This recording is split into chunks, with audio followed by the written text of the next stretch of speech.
In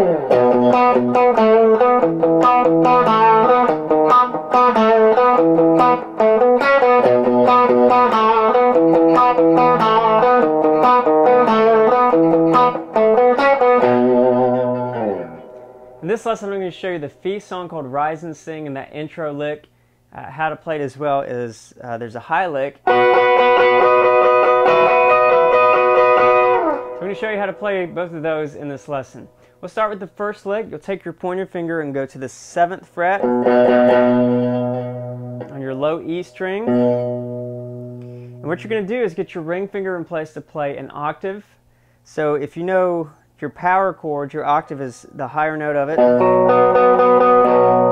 Or the other way to think about it is just go up 2 frets, down 2 strings, and you'll have your octave notes. So in this case, it's going to be on the 9th fret on the D string or the 4th string.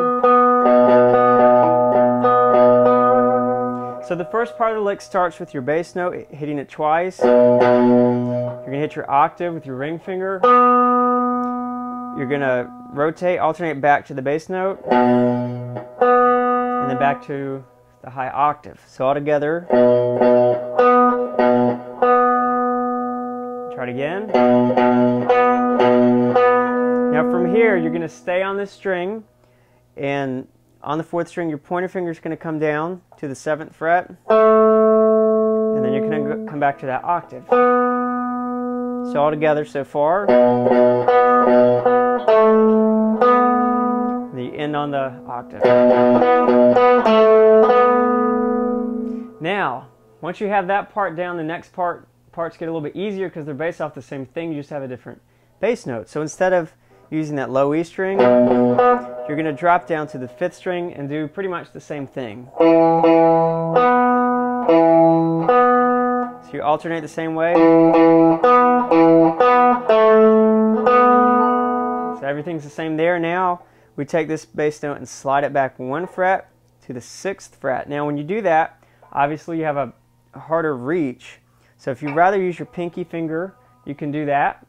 If you want to stick with your ring finger, you can do that. The only thing is the note where you alternate on that string. It might be easier to use your pinky and then maybe your middle finger. So in this case, so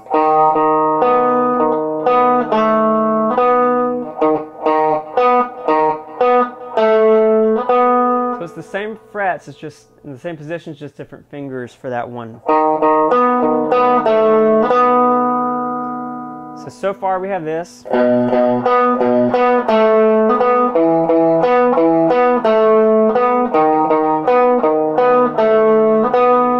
here's the last one that wraps up the lick. So you're going to pretend like you're starting that 2nd position. So on the 7th fret with your pointer finger. So you start here, 1, 2, the octave. You come back to that note. And then here's what's different. Go to the 4th string, the D string, pointer finger and ring finger, 7 and 9. And then you have to drop to the 3rd string and get the 6th fret. And then come back to that octave. So again, that last part. So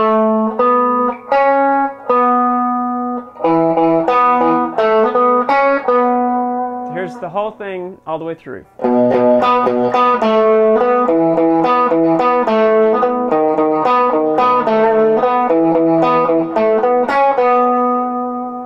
So that's the lick. You just keep repeating that over and over. That's the main lick, and then part of the intro, I think there is another high part. You also hear this on turnarounds too. So what you want to do here is take your middle finger. This will be kind of your anchor. This will help you get to it quickly. And the 12th fret, you should have 2 dots there or something to mark the 12th fret. Go to the 2nd string, and that's where your middle finger lands. That's actually your keynote. Now from here, you're just going to do a complement chord shape. And what we're going to do is the pinky is going to go in just where it should normally go in the hand position. So in this case, it'll be the 14th fret on the 1st string. Middle finger's rooted on the 12th fret of the 2nd, and then the 3rd string will be the pointer finger. In this case, you mainly want to focus on the little two strings as you're playing it, but just in case you can have that fail-safe of your pointer finger. So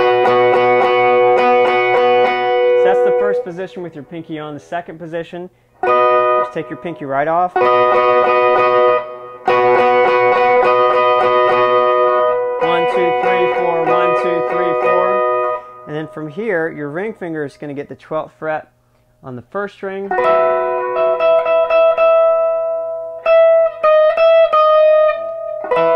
Comes off, and then back on, and then back off. So it alternates between 12 and 11.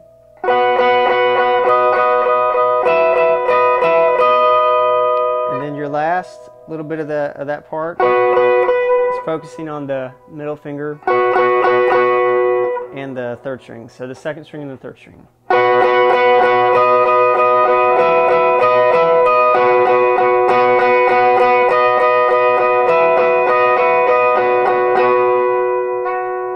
So that's the second lick, the higher lick that you hear.